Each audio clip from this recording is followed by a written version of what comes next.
Good afternoon, friends. Today we are doing some meal prep for baby Jones and just in general. So I did my monthly grocery shopping trip on Thursday. Today is Saturday. And we are going to put all of this food away. I have everything that, goes in the fridge, but I also have stuff that I'm going to be putting in the freezer in the fridge as well because I didn't want to freeze it and then thaw it and then refreeze it. I don't think that's what you're supposed to do with stuff. I'm pretty lax on food safety, honestly, but that is one thing because I think it messes up the texture of the food and can't have my texture mixed up. And then I just need to get my stuff organized and ready to be eaten. And so I'm really big into like bulk meals, prep meals, all of that, meal food prepping, all of that. I think that's all really great and I love that. But my husband is not really a fan of that because he sees all the food that I prepare in one day and we eat on, he sees all of that as leftovers, which is not entirely wrong, but so he doesn't like that. And so that idea, he's like, we're just eating leftovers all the time. And so what I do, I have modified it because I can't like just pull something out of nothing every single day, and cook something. So we have this middle ground where I don't make meals, like I don't make complete meals, but I do prep the ingredients and get them ready for their final state. But yes, friend, so we're gonna sit back, relax. I have some brewer's yeast here, and so brewer's yeast is really good for encouraging lactation. So if you are in your third trimester, or if you're if you have a newborn and you're struggling with milk, then brewer's yeast, I've heard, is really good. We'll see. But what I also have seen is that mostly people will use it and they just put it in cookies. And I'm not crazy about cookies. I don't see myself eating a lot of cookies anytime soon. And so I want to put it in things I know I'm going to eat. So I'm planning on making some tomato soup and just putting it in, other things and just slipping it in everywhere. I used to do that with nutritional yeast a lot. I used to just put nutritional yeast in everything, and collagen powder. I would put collagen powder in pretty much everything I cooked and baked. And so I haven't heard, it says unflavored, so it shouldn't affect the flavor. So I don't know why people always just put it in cookies. I mean, just put it in everything that you eat. I don't understand. So enough jibber jabbering. Let's get into these meals. So the first thing that we are going to tackle today is this meat log. All right, and so this is ground beef. It's 88/12, and so what I'm going to do is I'm first going to cut it down the middle, and then I'm going to cut those two halves in half, and then just keep having it until I get about a little over a pound a section, and then they're going to go into my freezer to be used for whatever in the future.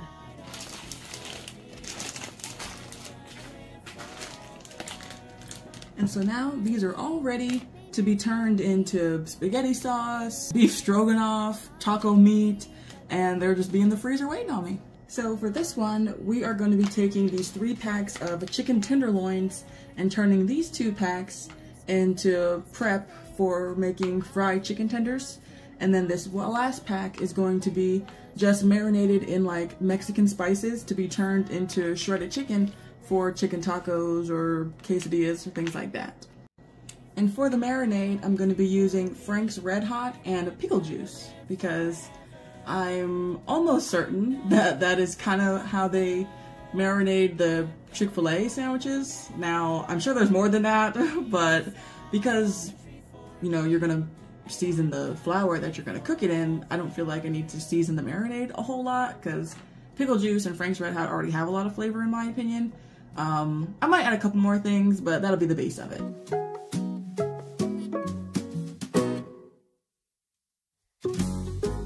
I know my name may never be written down in history, but Jesus wrote my name in the book of life, and that's enough for me. And one day he's coming back again.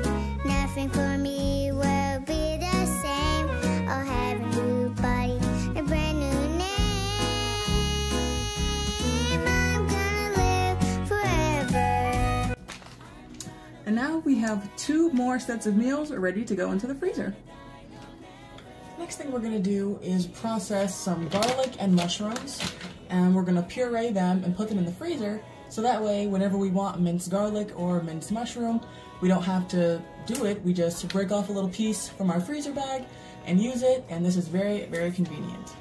And it's a lot cheaper than buying pre-minced garlic.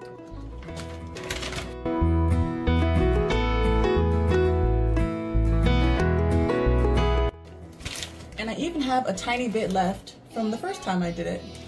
And so as you can see, this was probably a few months ago, and still good, still have fresh minced garlic to use at any moment. Down in everything, give thanks with all your heart, believe that the Lord can take And now this is all ready for the freezer. it all around. When you want sunshine to brighten up your day, but you find the clouds rain on your parade. And now these minced mushrooms are ready to be put in whatever, ready for the freezer. And so now we have some ginger. I've never pureed ginger before. To make the crops grow, in everything give thanks. So this one didn't really turn out as I had planned.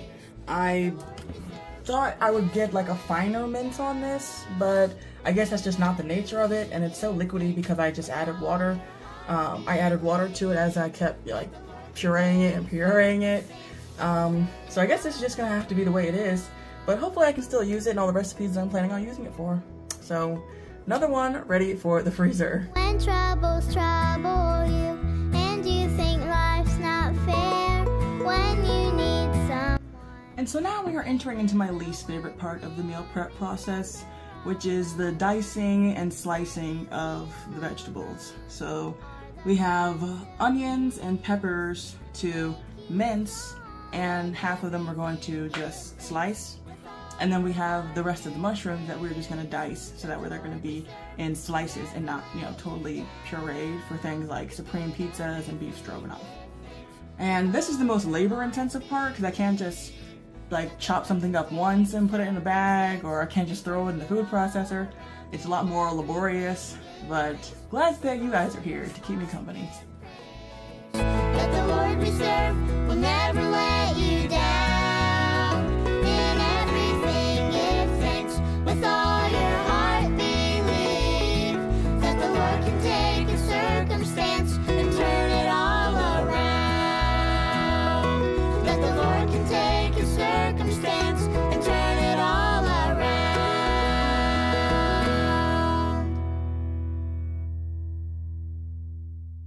Hello friends, it's Tuesday now. Okay, so I completely got burnt out on Saturday after all that we did, but I'm picking up right now, and I only have about an hour, if you know, barely that, to do what we're doing right now, because this all is just very labor intensive. And so you wonder why processed food, you know, pre-made food is so much more expensive at the store. You know, it's not just because they, you know, want to make it more expensive. I mean, they do. But, you know, making food from scratch is very time consuming. It's very labor intensive. And so when you just buy ingredients, you know, the money that you're saving is not just, oh, you know, that's just, you know, free money. You know, it's just the same because you are going to spend your time processing it yourself because they didn't process it. But that's all fine.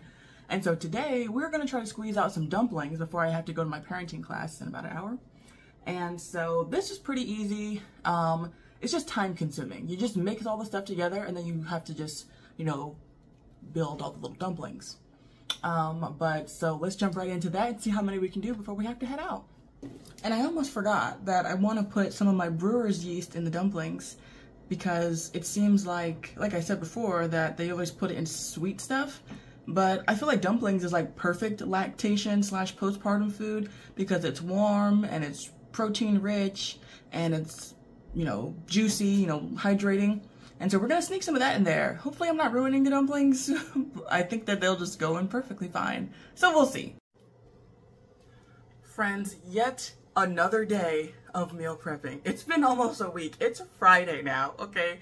We started this endeavor last Saturday and thankfully, we should be done today. I am planning on not doing anything except for conditioning my hair, that is, before I leave the house, before I finish this. Okay, so I am doing some breakfast burritos right now. We have to make some breakfast burritos, pretty much just as many as we can. I buy the 60 count eggs at Walmart, and so I had some leftover eggs from my previous box, and then I think I'm going to take the whole top layer, so 30, so like maybe like 38, maybe 40 eggs. I think I might have had 10 left from the previous box.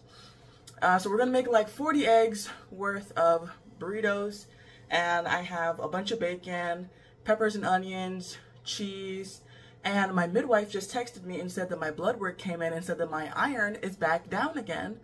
I had blood tests back, when I was in my first trimester or second trimester, and my iron was down, and so I started, cooking with my cast iron again, because I wasn't cooking when I was in my first trimester. I was eating out.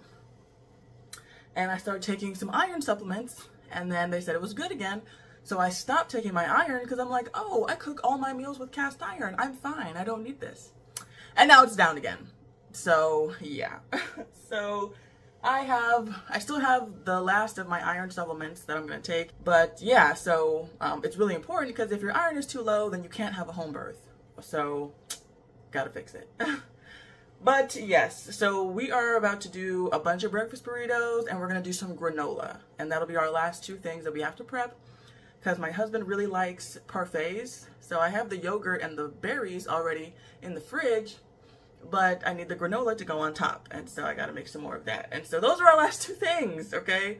And I've made those bunches of times before. I love breakfast burritos. And my mom will be here in a few weeks, and she loves the breakfast burritos too. And so yes, gotta get those done. Just gonna have to do whatever we have to do while the iron is hot, okay? Gotta strike while the iron is hot, and gotta just get stuff done. And so right now I'm preheating my pan, and we are about to start making some burritos.